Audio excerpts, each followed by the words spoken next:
సామెతలు 20వ అధ్యాయం 1వ వచనం నుంచి. ద్రాక్ష రసము వెక్కిరింతల పాలు చేయును. తర్వాత మద్యము అల్లరి పుట్టించును. దాని వశమైన వారందరూ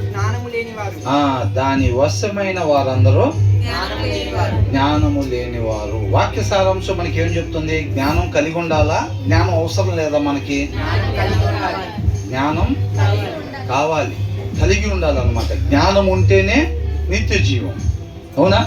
ఆ నిత్య జీవానికి నడిపించేది ఒక మనిషిని జ్ఞానము, వివేకము. అవి మాత్రమే మనిషిని నిత్య జీవానికి నడిపిస్తాయి అన్నమాట. జ్ఞానం లేకుండా, దేవుడి జ్ఞానం లేకుండా నిత్య జీవానికి మనం వెళ్ళలేము. అవునా? కాబట్టి ఏంటంట, wine is a mocker, strong drink a brawler, and whoever is led astray by it is not wise అని ఉంది.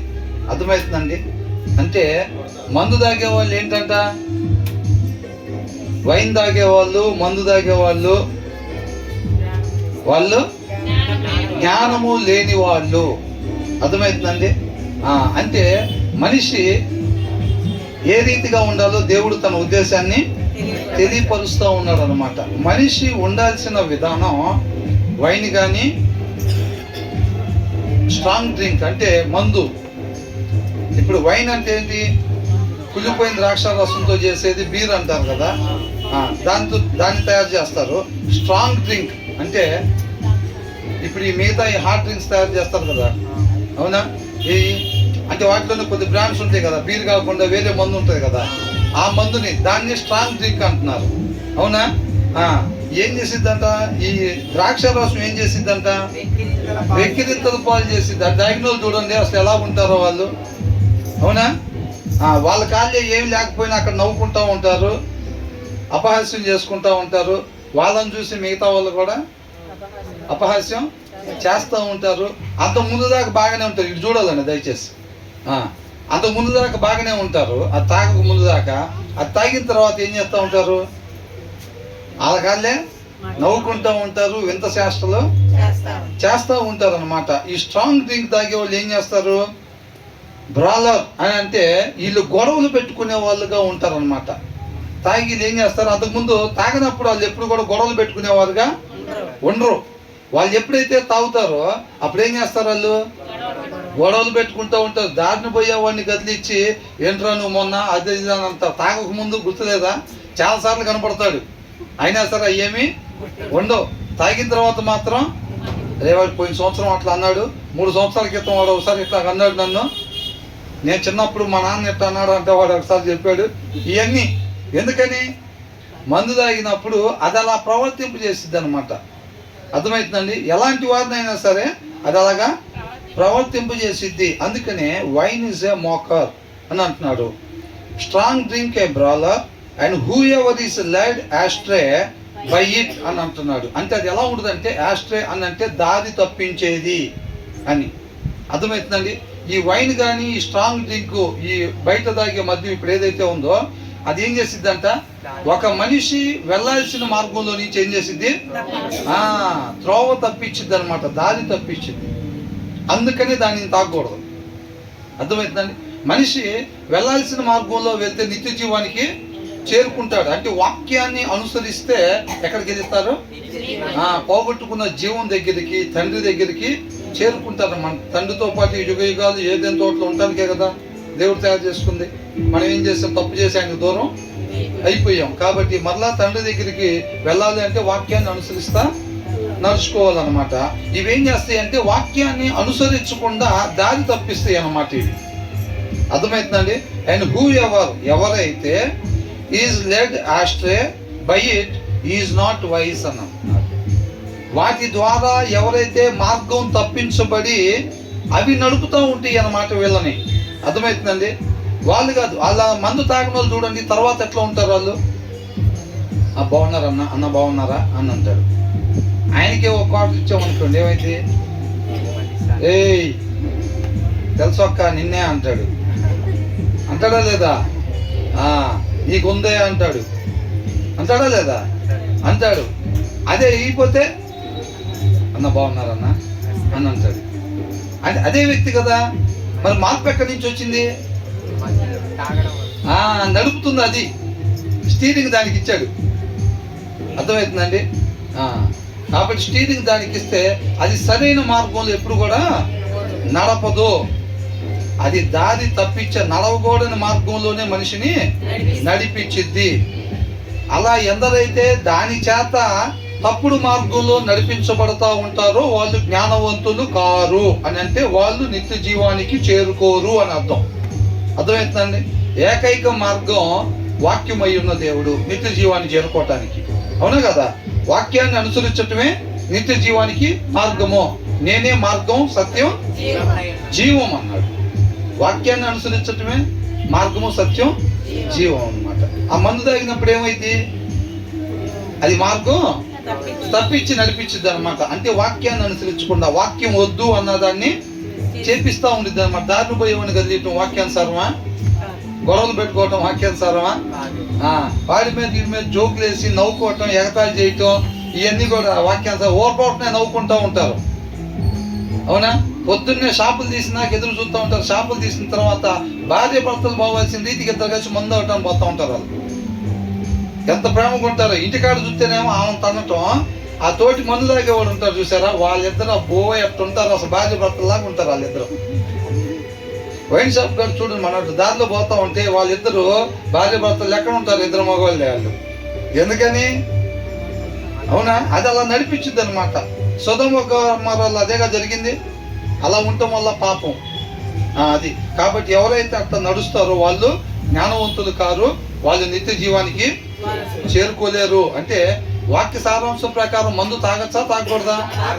తాగకూడదు. అవునా? అందుకని మందు తాగకూడదు. జ్ఞానవంతులు ఎవరు కూడా మద్యం సేవించకూడదు. అర్థమవుతుందండి? తర్వాత ఏమంటున్నారు? రాజు వలని భయము సింహ గర్జన వంటిది. రాజునకు క్రోధము పుట్టించి వారు తమకు ప్రాణమోసము తెచ్చుకుందరు. ఇక్కడ ఏమంటున్నారు? The terror of a king is like the growling of a lion అని అంటున్నాడు. The terror of the king అంటే దేవుడి యొక్క కోపము ఎలా ఉంటుందంటే, రాజు యొక్క కోపం ఎలా ఉంటుందంటే పోయినసారి అనుకున్నాం కదా, గ్రోలింగ్ ఆఫ్ ఎ లయన్ అంటే గర్జించు సింహం లాగా అన్నమాట. అర్థమవుతుందండి? మనం అనుకున్నాం కదా పోయినసారి, మన మొహం ముందు సింహం మొహం పెట్టామనుకోండి, ఎలా ఉంటుంది అది గర్జిస్తే? మనం గర్జిస్తే ఎలా ఉంటుంది, అది గర్జిస్తే ఎలా ఉంటుంది? జ్వరమే వచ్చింది ఏకంగా. అవునా? తర్వాత అవునా కదా, ఒక అడుగు ముందుకేస్తే ప్రాణమే వెనక ముందే పోయింది ప్రాణం మనిషిది. అవునా కదా? అంత భయంకరంగా ఉంది. జూలో అంత దూరం నుంచి చూస్తేనే మనకు అంత భయంకరంగా కనపడింది. ఇక ఎదురుగా వచ్చింది అనుకోండి, ఇక్కడ నిలబడింది అనుకోండి, ఇక అంతే సంగతి. దాని తల ఎంత ఉంటుంది? అంతలా ఉంటుంది దాని తల. అవునా కదా? సింహం ఎదురుపడి బతుకుతారా మనిషి? అసలు బతికే ఛాన్సే లేదు. రాజుకి కోపం తెప్పిస్తుంది. The terror of a king is like the growling of a lion whoever provokes him to anger forfeits his life అని ఉంది. అంటే ఎవరైతే ఆ రాజుకి కోపం తెప్పించడానికి కారకులుగా ఉంటారో వాళ్ళు వాళ్ళ యొక్క జీవాన్ని పోగొట్టుకునేవారుగా ఉంటారు. రాజుకి కోపం ఎప్పుడు వచ్చింది? ఇక్కడ రాజు అంటే ఎవరు? దేవుడు. దేవుడికి కోపం ఎప్పుడు వచ్చింది? చెప్పిన ప్రకారంగా నడుచుకుంటూ ఉన్నంతసేపు ఆయన వాళ్ళకి తోడుగా ఉంటాడు. ఎప్పుడైతే ఆయన ఉండకూడని రీతిగా వాక్యాన్ని అనుసరించకపోవటం అంటే ఏంటి? మనిషి ఉండకూడని రీతిగా ఉంటున్నట్టు. అర్థమైందండి? వాక్యం ఏమనుకున్నాం? మనిషి ఉండాల్సిన విధానమే వాక్యం. అవునా కదా? మనిషి ఉండాల్సిన విధానమే వాక్యం అన్నమాట. అప్పుడు దేవుడికి ఎప్పుడు కోపం వచ్చిందంటే, మనిషి ఉండకూడని రీతిగా ఎప్పుడైతే ఉంటాడో, మాట్లాడకూడని మాటలు మాట్లాడినప్పుడు, ప్రవర్తించకూడని రీతిగా మనిషి ప్రవర్తించినప్పుడు దేవుడికి కోపం వచ్చింది. అందుకని మోషేలతో కూడా ఏమన్నాడు? నేను మీతో పాటు రానన్నాడు. సౌలుని దేవుడే ఎన్నుకున్నాడు. ఉండకూడని రీతిగా ఉన్నప్పుడు సౌలు మీద దేవుడు కోపం వచ్చింది. సంసోని ఇచ్చింది ఎవరు? దేవుడేనా కదా? ఉండకూడని రీతిగా ఉన్నప్పుడు దేవుడికి కోపం వస్తుందన్నమాట. అలా కోపం వచ్చినప్పుడు ఏమైందనంటే మనం ఏం పోగొట్టుకుంటాం? మన నిరీక్షణ ఏంటి? ఉండాల్సిన రీతిగా ఉంటే జీవం వచ్చింది. ఉండాల్సిన రీతిగా ఉండకపోతే ఏం పోయింది? జీవం పోయింది అంతే. జీవం పోతే ఏం పోయినట్టు? సమస్తం పోయినట్టేనమాట. అర్థమైందండి? ఒక 100 కోట్లు ఉన్నాయి, రేపు నిత్య జీవం పోయింది అనుకోండి, మంచి ఆరోగ్యం ఉంది, హెల్తీగా మిస్టర్ పర్ఫెక్ట్ అన్నాడు, డాక్టర్ గారి దగ్గరికి వెళ్ళి అన్ని చెకప్ చేయించుకుంటే నెంబర్ 1 అండి నువ్వు మిస్టర్ పర్ఫెక్ట్ అన్నాడు ఆరోగ్యపరంగా. రేపు నిత్య జీవం పోతే ఏమి? నెంబర్ 1 ఉద్యోగం ఉంది, రేపు నిత్య జీవం పోతే పెద్ద కుటుంబం మనది, 50 మంది కుటుంబాలు మనం అంతా కలిసి నిత్య జీవం పోయింది అనుకోండి, ఏమున్నట్టు? ఏమీ లేనట్టే, సమస్తాన్ని పోగొట్టుకున్నట్టు అనమాట. అర్థమవుతుందా? అంటే వాక్యాన్ని అనుసరిస్తే జీవం వచ్చింది. మనం పోగొట్టుకున్న జీవం ఏదైతే ఉందో దాన్ని మరలా తిరిగి పొందుకుంటాము. కాబట్టి దేవుడి మాట మనిషి ఏ రీతిగా ఉండమంటున్నాడో ఆ రీతిగా మాత్రమే ఉండాలి. ఆయన ఏదైతే చెయ్యొద్దు అని అంటున్నాడో అది మనం చెయ్యకూడదు. మనం ఏది చేయాలి ఏది చేయకూడదో తెలుసుకునే దాని నిమిత్తం వాక్యం చదవాలి అంతే తప్ప ఒక 5 వచనాలు చదివితే పుణ్యం వచ్చిండిద్ది, దేవుడు హ్యాపీగా ఫీల్ అయి ఉంటాడు, మనకి ఏదో ఒకటి ఇస్తాడు, ప్రమోషన్ లాంటిదో, ఉద్యోగం లాంటిదో, లేకపోతే ఏదో సంబంధం లాంటిదో, లేకపోతే ఆరోగ్యం లాంటిదో ఏదో ఒకటి ఇస్తాడు. ఒక అధ్యాయం బైబిల్ చదివితే ఆయన హ్యాపీగా ఫీల్ అయ్యి ఏదో ఒకటి, ఆయన కోసం కాదు మనం చదవాల్సింది. కాబట్టి ఆచారంగా అనుసరించకూడదు. ఇప్పుడు బ్రదర్ అదే అంటున్నారు, ఏమంటున్నారు? ఆచారం 40 రోజులు ఉపవాసాలు, శ్రమల దినాలు. 40 రోజులు అక్కడతో ఆపటం ఎందుకు? ఓ చెట్టు కొట్టి సిలువు తెచ్చుకొని మేకులు తెచ్చుకోవచ్చుగా, ఇచ్చి పాస్టర్ గారికి ఇస్తే కమ్మ కొడతారు కదా. ఆ 40 రోజులు ఉన్నప్పుడు అక్కడతో ఎందుకండి ఆపేది అసలు? అంటే మన ఇష్టమేనా? ఇంకా అక్కడ దాకే రాస్తుందా? ఏసై 40 రోజులు ఉపవాసాలు ఉండి ఇంకా తర్వాత మానుకున్నాడా? మరి తర్వాత సిలువుని తీసుకొచ్చాడు, మేకులు కొట్టుకున్నాడు, ప్రాణం అర్పించాడు మనందరి కోసం. అడిగేరా? అది కొద్దిగా ఇబ్బంది కదా మనకి. అది ఇబ్బంది కాబట్టి మనం ఇంతవరకు దాల్లేండి అంటాం, అంతేనా? అది బైబిల్ తప్ప అన్నీ కొంటాం. బుక్ స్టాల్కి వెళ్తే ఆ బైబిల్ అంటే మనం చదవలేము కానీ ఆ సిలువ ఇవ్వండి అంటాం. సిలువ ఇవ్వండి, కీ చైన్లు ఇవ్వండి, వాగ్దాన కార్డులు ఇవ్వండి, క్యాలెండర్లు ఇవ్వండి, ఆశీర్వాద క్యాలెండర్లు ఇవన్నీ 5 తెచ్చుకుంటాం. బైబిల్ తెచ్చుకోవాలంటే అది మన వల్ల అది ఎట్లా ఉండాలంటారు, అట్లా ఉండాలంటారు, ఇవన్నీ అనుకుంటారు అన్నమాట. ఎందుకనంటే అంతవరకు ఉండమని చెప్పారా బైబిల్ ఏదన్నా? కాబట్టి ఆచారంగా కాకుండా ఆత్మని అనుసరించే వాళ్ళుగా, ఆయన హృదయాన్ని ఎరిగి ఆయన ఆలోచన ఎరిగి నడుచుకునే వాళ్ళంగా మనం ఉండాలి. ఆయన ప్రేమ స్వరూపి అన్నమాట. మన తోటి వాళ్ళు ఏం కోరుకుంటున్నారంట? A person's desire is unfailing love. నీ తోటి వారు నీ నుంచి క్రీస్తు ప్రేమను కోరుకుంటున్నారు. ఆ ప్రేమ నువ్వు నేను అందించాలంటే మనం క్రీస్తు వల్లే జీవించేవారుగా ఉండాలి. అందుకని ఆయన అంటున్నాడు, ఆయన్ని పోలి జీవించమన్నాడు. నిన్ను వల్లే నీ పొరుగువాడిని ప్రేమించు, ఎందుకంటే వాళ్ళు నీ నుంచి అది కోరుకుంటున్నారు అని అంటున్నాడు. అవునా కదా? అది నిస్వార్థంగా మనల్ని మనం ఉపేక్షించుకుంటేనే మనం ఎదుటి వారిని దేవుడి ప్రేమతో ప్రేమించగలుగుతాం. ఆ గుణ లక్షణాలే మనలో రావాలి అని అంటే మనం చక్కగా వాక్యం చదువుతా, ఆ వాక్యమైన దేవుడిని మనం హృదయంలో ఎప్పుడైతే పెట్టుకుంటామో ఆయనలో ఉండే గుణ లక్షణాలే మనలో నుంచి కూడా వస్తాయి. హృదయంలో వాక్యం లేదనుకోండి, ఈ లోక సంబంధంగా స్వార్థము, ఈర్ష, కల్మషం, ద్వేషం, పగ, కుట్ర, దగ ఇవన్నీ కూడా మన హృదయంలో నుంచి వస్తాయి అన్నమాట. వాక్యం లేని హృదయంలో నుంచి వచ్చేది అవే. అర్థమవుతుందండి? కాబట్టి మన వాక్యం నిత్యము ధ్యానించాలన్నమాట. వాక్యం చదువుతూ ఉండేటప్పుడు మనిషి ఏ రీతిగా మాత్రమే ఉండాలో మనకి అర్థమవుతూ ఉండిద్ది. ఆ లోపల భయం తయారవుతూ ఉండిద్ది. ఎస్, నేను ఇలాగే ఉండాలి అని మనకు అర్థమైపోతూ ఉంటుంది. అది మన వల్ల అయ్యే పని కాదు, అది ఆయన చేయగలిగేది. కాబట్టి ఆయన్ని ఆశ్రయిద్దామని అనుకుంటా. ప్రభు, నా వల్ల కాదు నాయన, నీ కృపను ఆశ్రయిస్తున్నాను, నువ్వే నన్ను ఆ రీతికి ఉండాల్సిన రీతికి మాత్రమే ఉండేటట్టుగా నడిపించు అని అంటాడు. మనం చదివేటప్పుడు ఆ రీతికి ఉండాలని ఆశ తయారవుతూ ఉండిద్ది అన్నమాట. ఆశ తయారైనప్పుడు ఆశపడేటట్టుగా ఆయన ఆశ్రయించే వారంగా ఉంటాం. మనం ఎంతగా ఆశపడితే అంతగా ఆయన ఆశ్రయిస్తామో, ఆయన ఎంతగా ఆశ్రయిస్తే ఆయన అంతగా మనల్ని తృప్తిపరుస్తాడు అన్నమాట. అర్థమవుతుందండి? కాబట్టి దానికోసం మనం వాక్యం బాగా చదవాలన్నమాట. మనం చాలాసార్లు చూసాం, బైబిల్ తీసి చదవని వాళ్ళు ఆత్మీయ సోమరులు. ఎవరంట? ఆత్మీయ సోమరులు అన్నమాట. వాళ్ళు ఆశపడతారు, గంటల తరబడి ఆయన పాదాల చెంత చేరి ఆయన మాటని విని దాని ప్రకారంగా నడుచుకునే వాళ్ళు ఏదైతే ఆశపడతారో అదే వీళ్ళు కూడా ఆశపడతారు. వాళ్ళకి వచ్చి వీళ్ళకి మాత్రం రాదు. అర్థమవుతుందండి? ఇక్కడ అదే అంటున్నాడు, the terror of a king is like the growling of a lion. దేవుడికి కోపం వచ్చేటట్టుగా మనం జీవించకూడదు. అంటే వాక్యాన్ని మీరి మనం ఎప్పుడు కూడా నడుచుకూడదు. వాక్యం ఏదైతే చెప్తుందో దాని ప్రకారంగా మాత్రమే మనం ఉండాలి. అర్థమవుతుందండి? ఎప్పుడు అనిపించుద్ది అంటే ఆత్మకి ఆహారం సరిగ్గా లేదనుకోండి, అప్పుడు వాక్యం లేదా ఉంది, అయినా సరే నాకు వేరేలాగా అనిపిస్తుంది చేద్దామని అని అనిపించింది. కానీ వాక్యం అలాగుంది, అయినా సరే నాకు ఇలా అనిపిస్తుందని దీని ప్రకారమే మనం ఉంటున్నామంటే ఆత్మ బలహీనంగా ఉంది, శరీరం బలంగా ఉందని అర్థం అన్నమాట. అర్థమవుతుందండి? కాబట్టి వాక్యం మనం బాగా చదవాలి. కాబట్టి దేవునికి, మన సృష్టికర్తకి కోపం వచ్చే రీతిగా మనం ఉండకూడదు. అలా కానీ ఉన్నట్టయితే, అంటే వాక్యాన్ని మీరితే ఏం పోయిద్దంట? జీవం పోయిద్ది. ప్రాణం పోయేదాని గురించి దేవుడు ఇప్పుడు మాట్లాడతాడు. అవసరమైతే నీ స్నేహితుల కోసం ప్రాణం పెట్టాలి, నిన్ను నువ్వు ఉపేక్షించుకో అని అంటున్నాడు. మళ్ళీ మనం ఉపేక్షించుకోవటం అంటే నేను అనే దాన్ని చంపుకోవటమే. బాప్తిసం అంటే ఏంటి? లోక సంబంధంగా మనం మరణించి క్రీస్తులో మనం జన్మించే వారంగా, క్రీస్తు ద్వారా కనబడే వారంగా, పుట్టేవారిగా ఉండాలన్నమాట. ఆ నిర్మలమైన వాక్యం అనే పాల వలన రక్షణలో వృద్ధి చెందుతూ ఆయన గుణలక్షణాలని మనం కలిగి నడుచుకునే వారంగా ఉండాలి. ఇవన్నీ కూడా సమాధి చేయబడాలి, పాత జీవితం అంతా కూడా. అవునా కదా? కాబట్టి లోక సంబంధమైన మరణం గురించి ఎప్పుడు కూడా దేవుడు చెప్పడు అన్నమాట. ఆయన శాశ్వతమైంది, జీవం పోగొట్టుకోడు. ఏ ఆత్మ కూడా నశించిపోవటం ఆయనకి ఇష్టం లేదు, కానీ ఏ శరీరం కూడా చచ్చిపోవటం ఆయనకి ఇష్టం లేదని ఎక్కడ రాసిలేదు అసలు. అవునా కదా? ఏ ఆత్మ కూడా నశించిపోవటం ఇష్టం లేదు. జీవం పోగొట్టుకుంటే ఆత్మ నశించిపోయినట్టే. అవునా? శారీరకంగా ప్రాణం పోతే ఆత్మ నశించిపోయినట్ట? ఏమీ కాదు.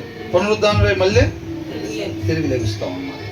కానీ జీవం పోగొట్టుకుంటే అది మళ్ళా రాదు. కాబట్టి దాని మీద జాగ్రత్త కలిగి మనం నడుచుకునే వారుగా మనం ఉండాలి. ఆ జీవం మనం నిత్యం కలిగి ఉండాలి అని అంటే వాక్యాన్ని అనుసరించే వారంగా మనం ఉండాలి. తర్వాత ఏమంటున్నారు? ఏంటంట? నరులకి, పలానా వాళ్ళకి, ఈ క్యాస్ట్ వాళ్ళకి, ఆ మతం వాళ్ళకి అని ఏం కాదంట. ఎవరికంట? నరులకి ఘనత. ఏం చేస్తే? కలహములకు దూరంగా ఉంటే. మేము క్రిస్టియన్స్ అండి, ఒకళ్ళు జోలి పోము, కానీ ఒకళ్ళు కానీ మా జోలి వచ్చారంటే వదిలిపెట్టం. నేను క్రిస్టియన్ ఏమన్నా నువ్వు అనుకోవటమే క్రిస్టియన్ అని. అవునా? మనం అనుకోవటమే క్రిస్టియన్ అని. మేము ఒకళ్ళు జోలి పోమండి, మేము క్రిస్టియన్స్, మా జోలి వస్తే వదిలిపెట్టం. ఇప్పుడు చాలా మంది పాస్టర్ గారు వాళ్ళు కూడా ఉంటారు తెలుసా. అట్లాగా ఓ పాస్టర్ గారిని చంపారు, మా సత్తా ఏందో చూపెడతాం, అంత అడ్డుగోలుగా ఉన్నామా ఏంది, మేమందరం కలిసి వస్తే మీరు ఇదే అయిపోతారు, అదే అయిపోతారు. అదే నాకు చెప్పింది. మరి అదే వీళ్ళు చెప్తుంది, వీళ్ళు చదివిన దాంట్లో అదే నా ఉంది. పాస్టర్ గారు వాళ్ళు కూడా అట్లా చేస్తున్నారుగా. చాలామంది మా సంగతి తెలీదు, మా జోలు వస్తే కబర్దార్ అని అంటున్నారు. కబర్దార్ అని అంటున్నారు. ఎవరండి మీరు అని అంటే, నేనా సేవకుని, విశ్వాసిని, దైవజనుని అని చెప్పి వాళ్ళ కాళ్ళు చెప్పుకోవటమే. అవునా కదా? కాబట్టి పాస్టర్ గారు కాదంట, విశ్వాసి అయినా సరే వాళ్ళకి ఘనత ఏంటంట? It is an honour for a man to keep a loaf from strife అని అంటున్నారు. కలహానికి ఎలా ఉండాలంట? దూరంగా ఉండాలి. క్రైస్తవుడు ఎక్కడికి వెళ్ళినా సరే, ఒక మనిషి ఎక్కడికి వెళ్ళినా సమాధాన పరిచేవాడిగానే ఉండాలి. ఇరువురు మధ్యలో సమాధానాన్ని తీసుకురావాలి తప్ప కలహాలను పెట్టేవాడిగా ఎప్పుడు ఉండకూడదు. నీతిమంతుడు మాట్లాడితే ఏమైందంటే అక్కడ సమాధానం నెలకొల్పబడిద్ది. మూర్ఖుడు మాట్లాడితే ఏమైంది? మూర్ఖుడు మాట్లాడితే గొడవ ఇంకా పెద్దదైంది. అప్పుడు దాకా ఒకడు అలుసుకునే వాళ్ళు కాస్త ఇటు పోయిన తర్వాత కర్రలు తీసుకొని తన్నుకోవటం మొదలు పెడతారు. మరి అంతే మనోడు పోతే ఎక్కడికి వెళ్ళినా. అవునా? ఏం పేరంటే యేసోబు అంటారు. ఏం పేరు బాబు అని నేను చేశాను. ఇలాగ ఎంతకన్నా ఏముంటే రేక మంచిగా. ఇవాళ మా ఆఫీస్లో ఒకళ్ళు, నేను లోపల కూర్చొని ఉంటే బయట డైలాగ్ ట్యూన్లో దేవుడి పాట వచ్చింది. ఎవరో ఫోన్ చేస్తే దేవుడి పాట వస్తుంది. కాలర్ ట్యూన్లో చూస్తే సినిమా పాట పెట్టాడు అలా ఆయనకు ఫోన్ చేస్తేనేమో సినిమా పాట వస్తుంది. వాళ్ళ భార్యకి మాత్రం ఎవరు ఫోన్ చేశారు, బయటికి మాత్రం దేవుడి పాట వస్తుంది బ్రహ్మాండంగా. సరే ఒక మాట అడుగుదాం లేకపోయి అని చెప్పుకున్నా. వెళ్ళా అక్కడికి. వెళ్ళిన తర్వాత ఏంది నువ్వేమో నీకు ఫోన్ చేస్తేనేమో సినిమా పాట వస్తుంది, మీ ఆవిడ ఫోన్ చేసినప్పుడు బయటికి వినపడేదేమో దేవుడి పాట వస్తుంది. కాలర్ ట్యూన్ అంటే ఫోన్ చేసినప్పుడు మనకి వినపడింది చూసారా, అదేమో సినిమా పాట పెట్టాడు అలా ఆయన. జనాలకి వినపడిద్ది, బయటికి వినపడిద్ది, చూసారా? అది మాత్రం దేవుడు పాటు పెట్టారు బ్రహ్మాండంగా. సరే అని వెళ్ళి అడిగాను, ఏంటి నీకు ఫోన్ చేస్తాను, సినిమా పాట వస్తుంది, బయటికి ఏమో దేవుడు పాట పెట్టారు, వేషధారణ జీవితం అని అన్నా. నేను కాదండి, మా మిస్సెస్ అట్లా పెట్టింది, నేను జనరల్గానే ఉంటానంటే. జనరల్గా అంటే ఎలాగా, చర్చికి వెళ్తావా అంటే చర్చికి వెళ్ళనండి అన్నాడు. అది జనరల్ అంట. అంటే ఆమె వేషధారణ జీవితం అండి, లోపల అట్లా ఉండి బయటికి ఎట్లా ఉండిద్ది. నేనైతే జనరల్గా నేను బయట లోపల అంతా ఒకటే లాగా ఉంటా, చర్చికి అయితే ఫోన్ అన్నాడు.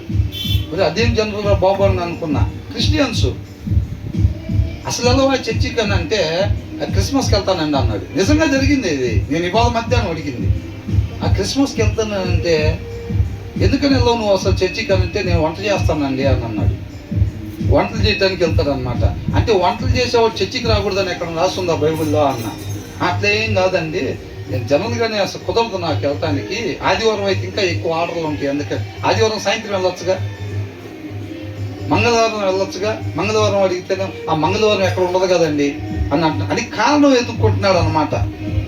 వెళ్ళాలని ఇంటెన్షన్ ఉంటే ఏదో ఒక రకంగా ఎక్కడికన్నా వెళ్ళొచ్చు అనమాట. కారణం ఎదుర్కొంటున్నాడు, జనరల్గా ఉంటాడంట. ఏంటంటే ఉండటానికి మాత్రం ట్యూబ్లైటే, అవునా కదా, కాకపోతే వెలగదు. ఏంటంట వెలగదు. క్రైస్తవుడిగా ఉండి అన్యుల వల్లే జీవించేవారుగా ఉంటున్నారు అన్నమాట. అర్థమవుతుందండి? గొడవలు, తలకాయ బాధ కొట్టుకోవటం, మందు షాపుల కాడ మొత్తం చూస్తే వేసే రక్షకుడు బండ్ల మీద, వీళ్ళు చూస్తే బార్లో, అవునా కదా.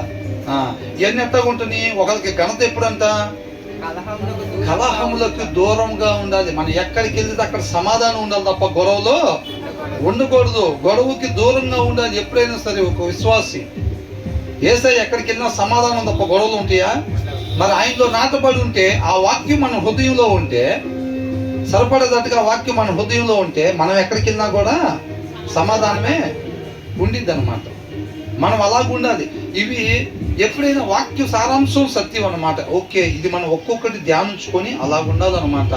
అలాగ ఉండాలి. మన హృదయం అనే పలక మీద రాసుకోవాలి. మనం గొడవలు జోలి పోకూడదు. Wine is a mocker, strong drink is a brawler, అవునా?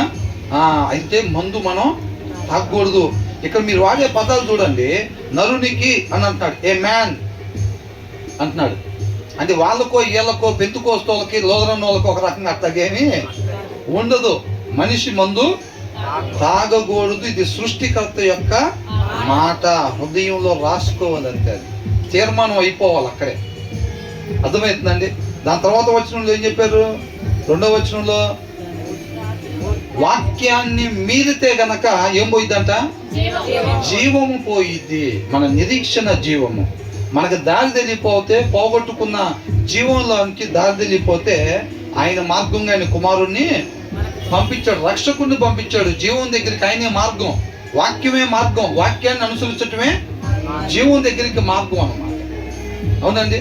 కాబట్టి ఆ వాక్యం వద్దు అన్నది చేసామంటే, ఆ రోజు అవచేసిన పని ఏంటి? దేవుడి నోటి నుంచి వచ్చిన మాట వాక్యం. ఏంటి వాక్యం? పండు తినొద్దు. అది వాక్యం. వాక్యం ఏంటి? ఇది తండ్రి మాట, ఇది, అవునా కదా. అవ్వమ్మతో చెప్పాడు, వాక్యం చెప్పాడు దేవుడు ఏమని? పండు తినొద్దు. ఆమె ఏం చేసింది? వాక్యంలో వద్దన్నది చేసింది. ఏం పోగొట్టుకుంది? జీవం పోగొట్టుకుంది. అవునా? అదే మిస్టేక్ మరలా మీరు ఇప్పుడు చెయ్యొద్దు. ఆ దినాల్లో వాళ్ళు ఉన్నట్టుగా మీరు ఉండకుండా మనం నిత్య జీవంలోకి ప్రవేశించేవారుగా, విశ్రాంతిలోకి ప్రవేశించగా వారుగా ఉండాలని చెప్పి హెబ్రీయులకు రాస్తుంది, అవునా కదా. కాబట్టి మనం వాక్యాన్ని మీరినప్పుడు ఏమైందంట? జీవాన్ని పోగొట్టుకుంటాం. వాక్యంలో వద్దన్నది చెయ్యటం అంటే మనిషి ఉండకూడని రీతిగా ఉంటున్నట్టు అనమాట. మనం మందు తాగే వారంగా ఉండకూడదు. మనం వాక్యాన్ని మీరే వారంగా మనం ఉండకూడదు. మన కలహాలు పెట్టుకునే వాళ్ళంగా ఇప్పుడు ఉండకూడదు. కలహాలకి దూరంగా ఉండాలి. ఎవరన్నా కలహాలు పడేవారుగా ఉంటే అక్కడ సమాధానాన్ని నెలకొల్పేటట్టుగా మనం ఉండాలి తప్ప, ప్రభు వాళ్ళకి అది ఇరిగిపోవాలి, ఇది ఇరిగిపోవాలి, వాళ్ళు ఎట్లా చేశారు, నేను ఫిజికల్కి వెళ్ళి కొట్టకూడదులే కానీ ప్రార్థన చేయొచ్చు అని చెప్పి అట్లాంటి మనం ప్రార్థన చేయకూడదు. వాక్యానికి విరుద్ధమైన ప్రార్థన ఏది చేసినా దేవుడు వినడు. నేను ఖచ్చితంగా నీకు అట్లా జరగాలని ప్రార్థన చేస్తాను, మీకు ఇది రాకూడదని ప్రార్థన చేస్తా అంటే ఆ పిచ్చి ప్రార్థనలో దేవుడు వినడు. నువ్వు 7 వారాలు ఉంటావో 70 వారాలు ఉంటావో ఉపవాసాలు, అయినా దేవుడు వినడు. అర్థమైందండి? వాగ్దాన కార్డులో మనకు రాకపోయినా అబ్రహాం లాగా క్రియలు కలిగిన విశ్వాసం ఉంటే నీతిమంతులుగా ఎంచబడతాం అంతే. మనకేం కార్డులో రావాల్సిన పని లేదు, క్యాలెండర్లో చదవాల్సిన పని అంతకన్నా లేదు. అదొకటే కాదండి, బైబిల్లో ఉన్న ప్రతి ఒక్కటి కూడా అక్కడ ఏ రీతిగా చెప్పబడిందో ఆ రీతిగా మనం ఉంటే రావాల్సిన ఆశీర్వాదం ఆటోమేటిక్గా మనకి వచ్చింది. పొద్దున నిద్ర లేసారి చదవకపోయినా, కార్డులో రాకపోయినా, ఎక్కడ రాకపోయినా సరే మనకి ఆశీర్వాదం వచ్చింది. నువ్వు 150 సార్లు ఆ కార్డు చదివినా దాని ప్రకారం ఉండకపోతే మాత్రం అది రాదు. అది సత్యం, అవునా? కాబట్టి మనం కలహాలకి దూరంగా ఆయన ఏం చేస్తున్నాడంటే చెక్కుతున్నాడు, ఆయన పోలికలు ఆయన స్వరూపంలో చెక్కుతున్నాడు. అర్థమవుతుందా? మన కలహాలకు దూరంగా ఉంటే ఏమైతే అప్పుడు ఒకవైపు తయారైనాడు బొమ్మ. ఇప్పుడు ఇటు సైడ్ చెక్కారు అనుకోండి, ఆయన పోలికలోకి ఆయన స్వరూపంలోకి ఇటువైపు వచ్చాం. మనం మందు తాగకూడదు, మనం ఆ తీర్మానం తీసుకొని తాకుండా ఉంటున్నాం అనుకోండి, ఒక ప్లేస్లో ఆయన పోలిక వచ్చినట్టు, అవునా? రెండో వచనంలో ఏమనుంది? వాక్యాన్ని, సృష్టికర్త యొక్క మాటని మీరకూడదు అన్నప్పుడు మనం ఆ తీర్మానం ఎప్పుడైతే తీసుకుని ఆయన పాదాచెంత విషయం పెడతామో ఆ ప్లేస్లో ఆయన పోలికలోకి వచ్చినట్టు ఆయన పోలికలోకి ఆయన స్వరూపంలోకి మనల్ని తయారు చేసుకుంటున్నాడు. అర్థమవుతుందండి? ఎవరైతే విధేయత చూపించి ప్రభా నువ్వు నాతో మాట్లాడు ప్రభా, ఇదే ఆయన మాట్లాడుతున్నాడు. ఇప్పుడు ఆయన చెప్తున్నాడు కలహాల జోలి పోబాక, దానికి దూరంగా ఉండి అంటున్నాడు. ఎవరి మాట ఇది? దేవుడి మాట. నువ్వు మందు జోలి పోవద్దు అని అంటున్నాడు. ఇదంతా మనం ఎప్పుడైతే ఆయన చెప్పినట్టుగా మనం చేస్తాం, ఆయన పోలికలోకి ఆయన స్వరూపంలోకి మార్చబడతాం అన్నమాట. ఇది ఒకరోజు మనం నీళ్ళలో ఇట్లా మునిగి లేకుండా ఒకరోజు జరిగిపోయే మ్యాజిక్ కాదు. ఇది క్రమక్రమంగా మనం విధేయత చూపించే కొద్దిగా ఆయన వాక్యం ద్వారా కడిగి చక్కగా ఆయన పోలికలోకి ఆయన స్వరూపంలో తయారు చేసి తండ్రి ముందు నిలబెడతాడు అనమాట.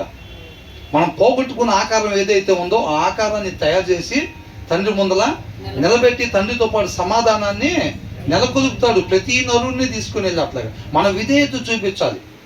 ఇప్పుడు కటింగ్ చేపించేవాడు ఏమంటాడు? పిల్లోడు కదులుతున్నాడు అనుకోండి, కదిలితే ఇక్కడ జుట్టు కట్ చేయబోయి చెవు కట్ చేయాల్సి వచ్చింది, అవునా కదా? మనం కూడా ఏం చేస్తాం? మనం కూడా జాగ్రత్తగా ఉండలేదు అనుకోండి, మన విధేయత చూపించాలి. విధేయత చూపిస్తే అబ్రహాం దేవుడితో నడుచుకునేను అని అంటే ఆయన ఏదైతే చెప్తున్నాడో దాని ప్రకారంగా చేయటం.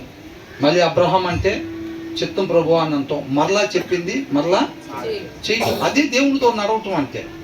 చెప్పింది వదిలిపెట్టి ఇవాళ ఏదైతే 4-5 వచనాలు చెప్పారో ఆ 4-5 వచనాలు విని మన ఇష్ట ప్రకారంగా జీవించి మరలా వచ్చామనుకోండి, అది దేవునితో నడవటం కాదు. అర్థమవుతుందండి? కాబట్టి మనిషికి ఘనత ఎప్పుడంటే ఉండాల్సిన రీతిగా ఉండేటప్పుడు. మనిషి ఉండాల్సిన రీతిగా ఉండటం అంటే గొడవలకి వెళ్ళకూడదు, దూరంగా ఉండాలి. అలా ఉండాలి అని అంటే మన నోట్లో నుంచి వచ్చే మాట సమాధానాన్ని నెలకొల్పాలన్నమాట. మన నోట్లో నుంచి ఆ మాట రావాలంటే ఆ మాట ఫస్ట్ ఎక్కడ ఉండాలి? మన హృదయంలో ఉండాలి. ఆ సమాధానాన్ని నెలకొల్పే ఆ యొక్క దేవుని మాట, అది దేవునిలో ఉండే గుణలక్షణం సమాధానం అనేది. కలహాలు కలిగి ఉండకూడదు, సమాధానాన్ని కలిగి ఉండాలి. ఆ సమాధానం ఎక్కడ దొరికిద్ది అని అంటే వాక్యంలో దొరికింది. వాక్యం అయిన దేవుని దగ్గర దొరికింది. కాబట్టి మనం ఆ వాక్యాన్ని మన హృదయంలో పెట్టుకుంటే మనం ఎక్కడికి వెళ్ళినా సమాధాన మాటలు వస్తాయి, సమాధాన ప్రవర్తన వచ్చింది. అర్థమవుతుందండి? అది మన వల్ల అయ్యే పని కాదు. వాక్యం చదవకుండా మీరు వెళ్ళి సమాధానం నెలకొల్పండి, ఎక్కడ చూద్దాం. అయ్యే పని కాదు అది. సమాధాన మాటలు రావు, మనకు మనంగా ప్రయత్నం చేస్తుంది, అయ్యే పని కాదు. కాబట్టి వాక్యమై ఉన్న దేవుని దగ్గర ఉండే గుణ లక్షణాలు కాబట్టి ఆ వాక్యాన్ని చక్కగా మనం ఎప్పుడైతే ధ్యానించుకుంటామో మన హృదయంలో ఆ లక్షణాలు ఉంటాయి. అట్లనమాట. కాబట్టి అది భార్యాభర్తల మధ్యలో కావచ్చు, ఫ్రెండ్స్ మధ్యలో కావచ్చు, లేకపోతే కుటుంబాల మధ్యలో, చుట్టాల మధ్యలో కావచ్చు, లేకపోతే ఆఫీసులో కావచ్చు, ఎక్కడన్నా సరే మనం కలహాలకు ఎలా ఉండాలి? దూరంగా ఉండాలి. తర్వాత ఇంకేమంటున్నాడు? మూర్ఖుడైన ప్రతివాడును కోరునే కోరు. మూర్ఖుడైన ప్రతి వాడు అంట దేన్ని కోరుకుంటాడంట? కోరే కోరుకుంటాడు. ఎక్కడన్నా నెమ్మదిగా ఉంటే వాళ్ళకి కొద్దిగా మనశ్శాంతిగా ఉండదు లోపల. వీళ్ళు ఎక్కడ పోయినా కానీ ఎవడికి ఒకటి పొలలు పెట్టాలన్నమాట. ఒక ముగ్గురు 4 రుణాల దగ్గరికి పోతే వీళ్ళు చేసే పని ఏంటి? అదేంటో నీకెళ్ళి అక్కడ చూస్తున్నాడు అంటాడు. అలా అప్పుడుదా బాగుంటారు పాపం ఇద్దరు. వీళ్ళు పోయంగానే ఈ నోట్లో నుంచి వచ్చేది హృదయంలో వాక్యంలో ఉన్నవాడికి అంతకన్నా మంచి ఏమవుతాయి? అదేంటో నీకెళ్ళి అక్కడ చూస్తున్నా అంటే అక్కడ చూసాడు వాడు అంటాడు. వీడు అదేంది అదిలా చూస్తున్నాడు ఏంది? లేకపోతే ఇట్లా ఏదో ఒకటి పొలలు పెట్టడం, సమాధానం నెలకొల్పేది ఉండదు. వాడు అక్కడ ఉండే 20 నిమిషాలు ఆ ఇద్దరికి మధ్యలో గొడవ పెట్టి ఎవరు దాటినాడు ఇంటికి వెళ్ళేటప్పుడు ఇక ఇప్పటి నుంచి వాడితో మాట్లాడకూడదని వీడు తీర్మానం తీసుకునేట్టుగా చేసి వాడు దారినాడు ఇంటికి వెళ్తాడు. అవునా? అట్లా అనమాట కలహాలు. భార్య భర్తతో మాట్లాడుకునేటప్పుడు కూడా కలహాలు. ఒక కప్పు కాఫీ తాగడానికి దేవుడు అవకాశం ఇచ్చాడు అనుకోండి, చక్కగా టేబుల్ దగ్గర అటు ఆయన ఇటేమో కూర్చుంటే కాఫీ అయిపోయే లోపల ఇతరులు ఎవరో ఒకరు అలగటం మాట్లాడుకోకుండా లేచి ఏమంటమే. అవునా? కాబట్టి అలాగా ఎందుకు జరిగింది అట్లా? హృదయంలో వాక్యం లేదు. వాక్యం ఉంటే వాళ్ళు చక్కగా ఇరువురు కలిసి దేవుని చిత్తాన్ని నెరవేర్చేవారుగా, మహింపరిచేవారుగా వాళ్ళు ఉంటారన్నమాట. వాళ్ళు హృదయంలో వాక్యం లేకుండా ఇద్దరు ఒక దగ్గర కూర్చున్నారంటే చాలా ప్రాబ్లం అయింది. అవునా కదా? కాబట్టి it is an honour for a man to keep aloof from strife, but every fool ఎవరెవరు అంట? ప్రతి మూర్ఖుడు అంటే ఎవరు? హృదయంలో వాక్యం లేనైనా. ఆయన తెలుసొక్క వేసుకోవచ్చు, లేకపోతే చక్కగా ఒక మంచి డ్రెస్ వేసుకొని రావచ్చు, పద్ధతిగా నడవచ్చు కాక పద్ధతిగా కూర్చోవచ్చు కాక, హృదయంలో వాక్యం లేకపోతే ఆయన పేరేంటంట? మూర్ఖుడు గారు. ఏంటంట? ఏమండి? మూర్ఖుడు గారు అని అనాలి. భర్త కావచ్చు, భార్య కావచ్చు, సోమరిగా ఉంటే ఏమండి సోమరి గారు అని పిలవాలి అంతే. మనం పిలవకపోయినా దేవుడు అట్లాగే పరిగణలో తీసుకుంటాను అంటున్నాడు.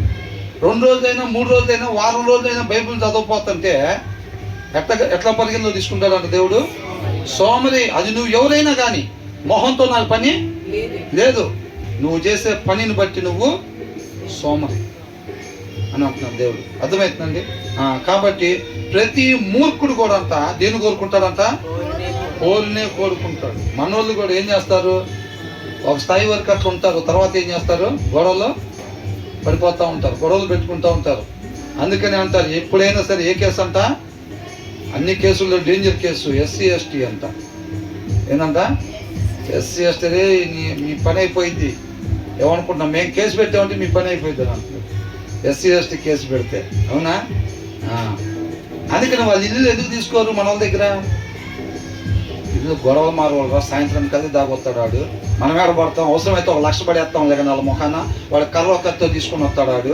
వీళ్ళ డబ్బులు ఉండవు, ఏం తీసుకొస్తాడు? వాడు కర్ర ఉంటే కర్ర, గొడ్డలు ఉంటే గొడ్డలు తీసుకుని వస్తాడు రా వాడు. మనం ఏడ పడతాం? మన దగ్గర ఒక 50 కోట్లు ఉంటాయి, ఒక 5 కోట్లు ఇవ్వమంటే ఇస్తాం దగ్గర వాడు గొడ్డలు తీసుకుని వస్తే మనం ఏం చేస్తాం రా? వాళ్ళ టైపు మనకు వద్దులే వాళ్ళ దగ్గర అని అంటాం. సొసైటీలో సాక్ష్యం నిలబెట్టుకుంటున్నారు అట్లాగా. అవునా? కాబట్టి మనం అలాగా ఉండకూడదు అన్నమాట.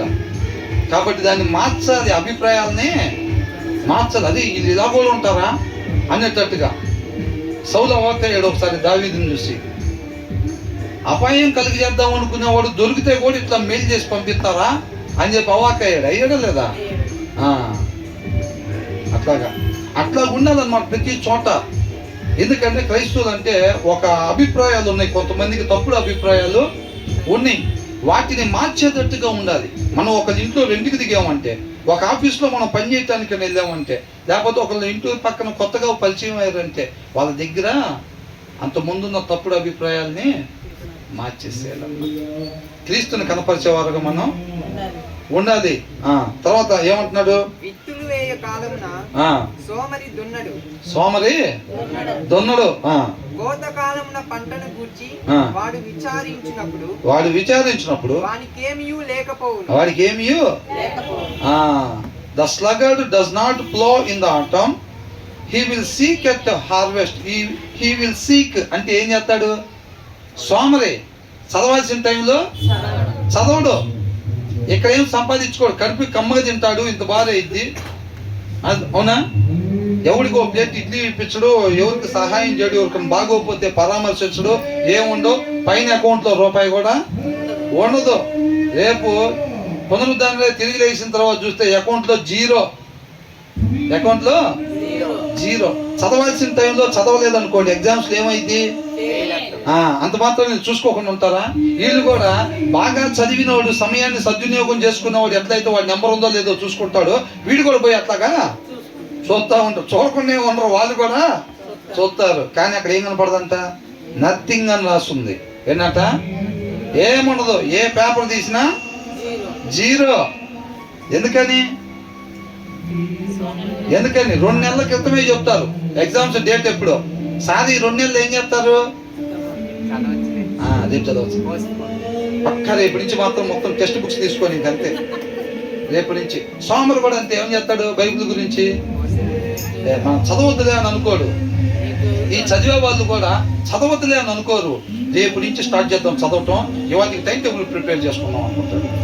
చదవకుండా మళ్ళీ రేపు వచ్చేసరికి ఏమైంది, రేపు నుంచి పక్కా అనుకుంటాడు. ఇక మళ్ళీ అక్క ఈ నెల పోయింది, ఇక వచ్చే నెల నుంచి బాబోయ్ అసలుకి ఇంకా నెల వచ్చింది అని అనుకుంటాడు. ఈ నెలలో మొత్తం ప్రిపేర్ అయిపోవాలి, బాగా ప్లాన్లే వేస్తూ ఉంటాడు. అంతే సోమరి ఏం చేస్తూ ఉంటాడు, ప్లాన్లు వేస్తూ ఉంటాడు, చదవడు. ఇక రానే వచ్చింది డేటు, ఇంకెళ్తాడు, ఇంక అటు ఇటు మొత్తం, అవునా, చూస్తూ ఉంటాడు. రిజల్ట్స్ అనేసరికి ఆటోమేటిక్గా అడబోయి చూసుకుంటారు, ఏమున్నది ఇక కనపడదు పేరు, అవునా కదా.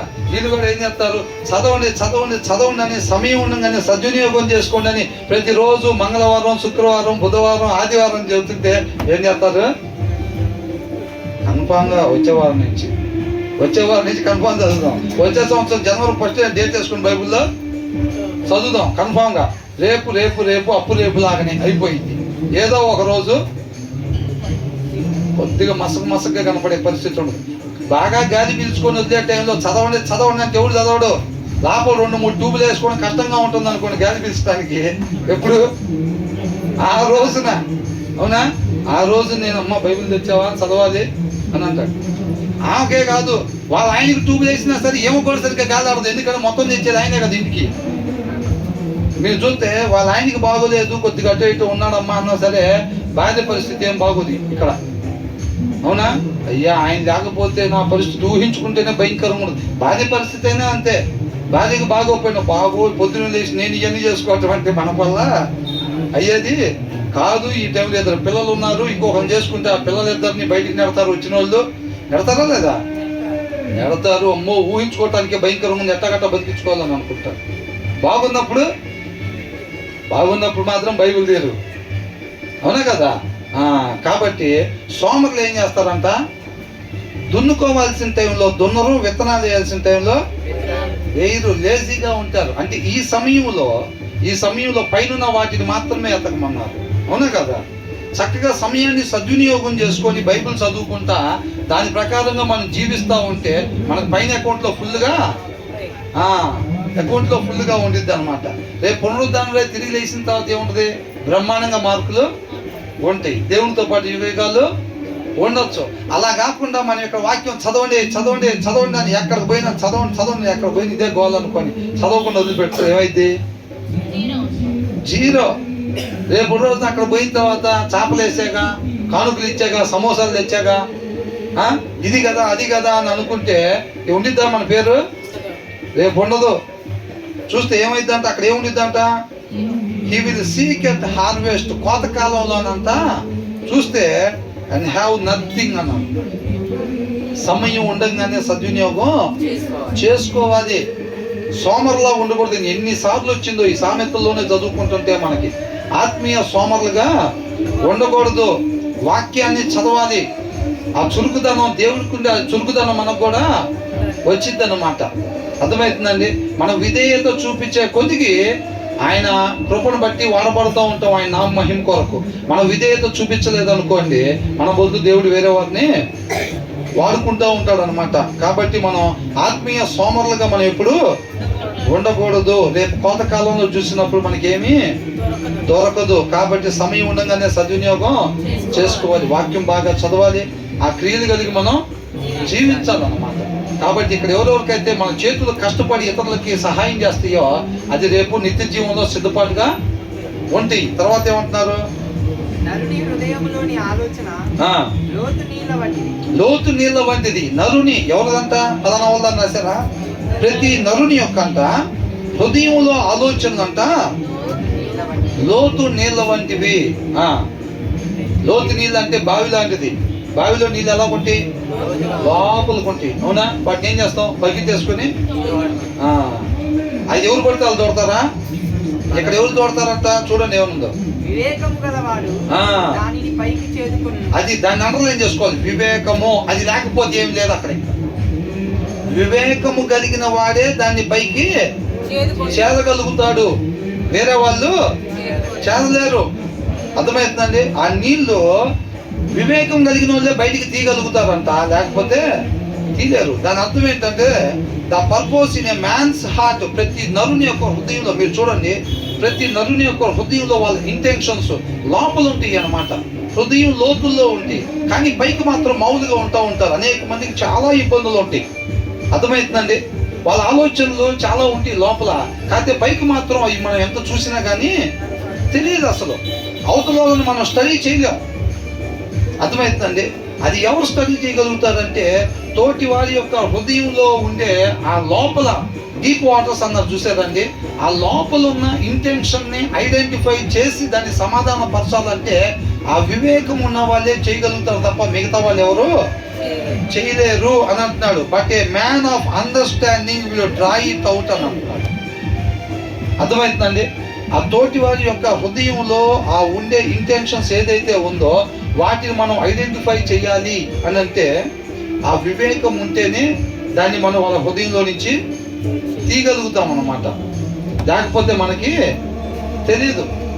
ఇంకొక 5 నిమిషాల్లో సూసైడ్ చేసుకుందాం అనుకునే వాళ్ళు కూడా ఎవరైనా వచ్చినప్పుడు డౌట్ రాకుండా ఏం చేస్తారు, మామూలుగా పలకరించి ఓకే అన్న, సరే అన్న, కొద్ది పని ఉందన్న, బయలుదేరతారా అని అంటూ ఉంటాడు. అంటారా లేదా? ఆ లోపల మనకి ఎలా తెలిసింది? కొంతమంది అంటారు వివేకం కలిగిన వాళ్ళు, జ్ఞానం కలిగిన వాళ్ళు, హృదయంలో వాక్యం కలిగిన వాళ్ళు ఏమంటారు, ఏంటక్క అలాగున్నావు, ఏంటన్నా అలాగున్నావు ఏంటి, కొంచెం అంటే ఏం లేదు బాగానే ఉన్నాగా అని అంటారు. లేదు ఏదో కొంచెం డిస్టర్బెన్స్లో ఉన్నావు, పర్లేదు చెప్పన్నా ఏముంది, ప్రతి ఒక్కరికి ఉంటాయి కదా పరిస్థితుల్లో, ఏంటి ప్రాబ్లం ఏంటన్నా అసలు అని అంటారు. అన్నప్పుడు వాళ్ళు చెప్పగలుగుతారు. వీళ్ళకి ఎలా తెలిసింది అది చెప్తున్నాడు. వీళ్ళకి వివేకం ఉంటేనే ఎదుటివారు హృదయంలో నుంచి దాన్ని ఐడెంటిఫై చేసి తీయగలుగుతారు అని అంటున్నాడు. అంతే తప్ప అది అందరి వల్ల అయ్యేది కాదు. అప్పుడు వాళ్ళు చెప్పినప్పుడు వీళ్ళలో వివేకం ఉంది కాబట్టి, జ్ఞానం ఉంది కాబట్టి ఆ జ్ఞానపు మాటల ద్వారా వాళ్ళని సమాధానపరచగలుగుతాడు అన్నమాట. అర్థమవుతుందండి. క్రీస్తు వల్లే సమాధానపరచగలుగుతారు. అందుకని యేసుక్రీస్తు వారి గురించి చాలా విషయాలు ముందే తెలిసిపోతూ ఉంటాయి, అవును కదా? తెలుస్తాయా లేదా? మరి అది ఆ వివేకం ద్వారానే యేసుక్రీస్తు వారు ఎదుటి వారిలో ఉండే విషయాల్ని తెలుసుకోగలుగుతారు. ఆయన సామాన్య మనిషిగా ఉన్నాడు. ఆయనకి ప్రత్యేక శక్తులతో ఏమీ లేదు. ఆయన సామాన్య మనిషిగా జన్మించాడు ఆయన. కానీ తోటి వారి ఇబ్బందులు ఆయనకి ఎలా తెలుస్తున్నాయి? వివేకము వల్ల తెలుస్తున్నాయి అన్నమాట. అర్థమవుతుందండి. కాబట్టి మనం కూడా వివేకము కలిగి ఉండాలి. నిన్ను వల్లే నీ పొరుగు వారిని ప్రేమించాలి. చేయాలంటే జ్ఞానం వివేకాలు చాలా అవసరము, మ్యాండేటరీ అన్నమాట. అవి లేకపోతే నిత్య జీవానికి చేరుకోలేము. అందుకని యవనస్తులు ఏం చదవమంటారు? సామెతలు, కీర్తనలు చదవండి. సామెతలు చదివితే జ్ఞానం వచ్చింది అని అంటున్నారు.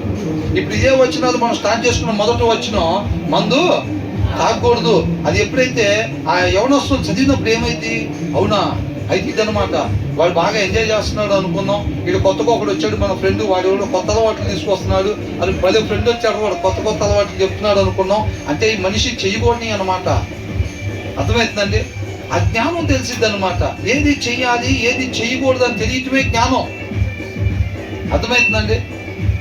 దాని ప్రకారం ఉంటారు. గొడవలకి అదే కొద్దిగా రారా, ఎట్లాగా అయిందిరా, కొద్దిగా మా తమ్ముడిని కొట్టారా అనగానే ఎవడో వాడు కొట్టింది. వీడు లోక ప్రేమ, లోక ఫ్రెండ్షిప్ కోసం ఏమవుతాడు, వాళ్ళతో పాటు కర్రలు తీసుకొని వెళ్తాడు. వాళ్ళు చదివినప్పుడు ఏమైంది? మనం కలహాలకి దూరంగా ఉండాలి. వాడు ఏదో తెలియక చేస్తుంటారా, మనం వెళ్ళి మాట్లాడదాం. అది అవునా, మనం వెళ్ళి మామూలుగా మాట్లాడదాం, సమాధానం పడదాం రా, మనకి ఎందుకు, ఎందరితో దీన్ని ముగిద్దాం అని అంటాడు. ఇది చదివినప్పుడు అందుకు దీన్ని చదవాలి. అంతే తప్ప మనకి నామకార్థంగా ఊరకనే చదివేస్తే వాళ్ళకి ఏదో వచ్చేసిద్దని కాదు. తెల్లగా మెరుపులాగా ఏదో వచ్చి తల్లో దూరిపోయి అట్లాగే ఉండదు. అర్థమవుతుందండి. కాబట్టి మాట్లాడుతూ ఉంటారు, ఓహో ఇదే సంగతి అని అనుకుంటారు. మళ్ళీ 3వ వచనంలో ఏమైనా ఉందంట, వాక్యాన్ని మీరే వారైతే జీవం కోల్పోతారు అని ఉంది. 2వ వచనంలోనా? 3వ వచనంలో గొడవలకి దూరంగా ఉండాలి. 4వ వచనంలో ఏంటంట, ఆత్మీయ సోమరులుగా మనం ఉండకూడదు. అలా ఉంటే ఏమైందంట, మనం కాబట్టి ఏమైంది, రేపు రోజున మనం జీవాన్ని కోల్పోతాం, ఉండాల్సిన రీతిగా ఉండం. ఇది సరైన సమయం. ఈ సమయాన్ని సద్వినియోగం చేసుకోవాలన్నమాట. మన ప్రిపరేషన్కి ఇది మంచి సమయం అన్నమాట. అలాగే చేసుకోవాలి. ఈ జ్ఞానం మొత్తం నేర్చుకుంటారు అనమాట. తర్వాత 5వ వచనంలో ఏమనుంది? నరుని హృదయంలో ఆ, కాబట్టి మన వలే మన పొరుగు వారిని ప్రేమించే వారంగా ఉండాలి. మన హృదయం మనకేం కావాలి, మనకి ఎంతవరకు కావాలి, దీని గురించే కాదు, మన ఎదుటి వారి యొక్క హృదయంలో వాళ్ళ ఇబ్బందులు ఏంటి ఇవి కూడా మనం తెలుసుకునే వారంగా, పరామర్శించే వారంగా ఉండాలి. యేసయ్య ఎంతకాడికి ఆయనకి ఏం కావాలి, ఆయన ఎక్కడ ఉండాలి అయ్యే చూసుకున్నాడా? తోటి వారికి ఏమేం కావాలి, వాళ్ళకి ఏంటి పరిస్థితి అనేది తెలుసుకుంటూ ఉన్నాడు అనమాట. ఆ ప్రకారంగా మనం కూడా ముందుకి నడుచుకునే వారంగా ఉండాలి. అర్థమైందండి? ఇంతటితో ముగిద్దాం, మిగతాది తర్వాత ధ్యానించుకుందాం. కాబట్టి ధ్యానించుకోవాల్సిన రీతిగా మనం వాక్యాన్ని ధ్యానించుకొని ఆ జ్ఞానాన్ని మనం సంపాదించుకునే వారంగా ఉండాలి. దేవుడికి మహిమ కలిగిందాలి.